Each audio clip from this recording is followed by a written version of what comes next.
So this article from Android Central talks about how the OnePlus 8 series picks up DisplayMate's A plus rating, best smartphone display award.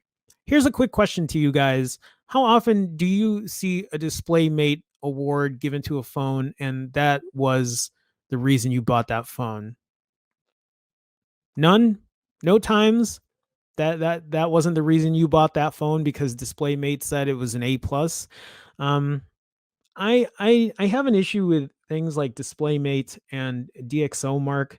I think they do a decent job at highlighting the technical aspects of phones and cameras, and I think that's all great and it does all well and good. But I don't know that most people really see that difference. Maybe the whole point is so that they can point those things out, right? For the very techie, geeky nerds, yours truly included. But I don't know. Sometimes I don't trust them either. Sometimes I feel like some of that stuff might be skewed. Um, I did talk to Brian about it earlier, and I just feel like we kind of joked around about it that what is OnePlus paying DisplayMate to give them this A plus award? Would do other companies pay to give them a better DxO mark? But I don't know. Even in my case, so like DxO mark for camera reviews, even though they'll regard a phone as highly rated or whatever, and then in my own testing, it's different. So I don't know. I take it as a guide.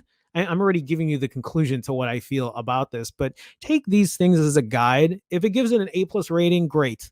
Hey, it has a great display. Wonderful. Hey, it got really high marks on DxO mark, so it has a great camera. Wonderful. But don't use that as your be all end all to buy a phone.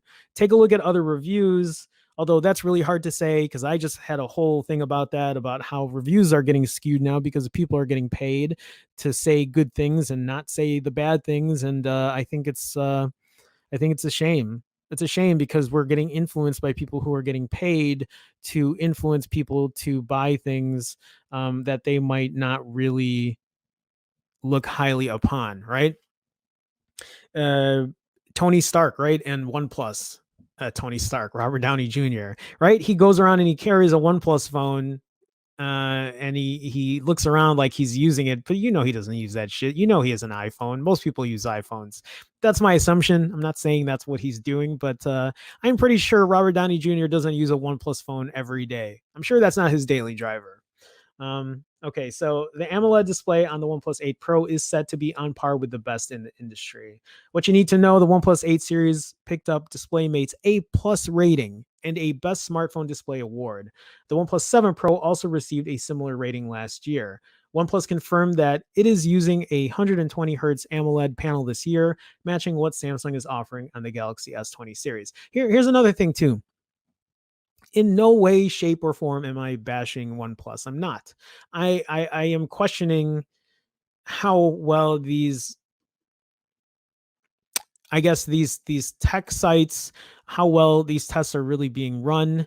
Um, I'm just a guy behind a computer screen who looks at these things and just questions it. I don't know if there's anything wrong with taking a look at it and just saying, hey, don't take it as the Bible, because it shouldn't be taken as the Bible. Again, do your homework, do some research on it. Um, I mean, I wouldn't be surprised if it's a great display. I'm sure it is. I'm sure the 120 hertz is going to be fucking awesome too, and it's going to be great to look at. And people are going to talk about it for weeks to come when this phone comes out. I mean, MKBHD already has this phone. He probably got it like 6 months ago. I'm just kidding. You know how he gets shit early. You know how all these reviewers get the phones a lot earlier, and they've been testing it forever. Anyway, it's a little joke that I do with the other tech guys that I talk with. So at the start of the year, OnePlus CEO Pete Lau said the OnePlus 8 series will offer the best smartphone display in 2020. It looks like that may well be the case, with DisplayMate once again bestowing its highest A plus rating to the OnePlus 8 series and a best smartphone display award. So it got this A plus and a best smartphone display award over the Galaxy S20, over the Galaxy S20 Ultra. According to DisplayMate, the display on the OnePlus 8 series sets or matches more than 10 smartphone display performance records in virtually all key categories for the best displays on the market, including color accuracy, image contrast, display brightness, and screen reflection, with 4 categories marked visually indistinguishable from perfect.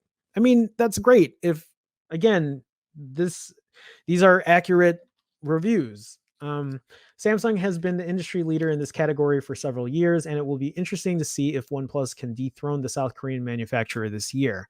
The OnePlus 8 will also feature an AMOLED panel with a 120 hertz refresh rate, and it'll also include motion estimate and motion compensation MEMC for smooth video playback and 10-bit color gamut.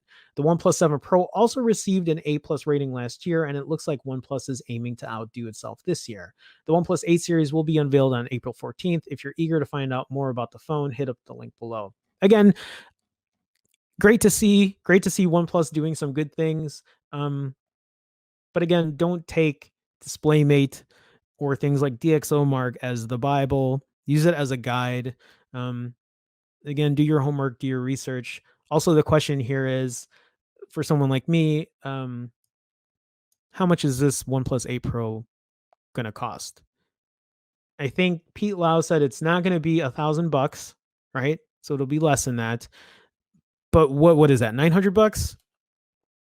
If it is, yeah, it's going to have real high end specs, and it's going to be the phone to get, I'm sure. But I'll wait. Like, drop that $900, drop that $900 to 500, and we can talk. Whenever that happens, I don't know, but I can wait. And you know why I can wait? Because I got no money.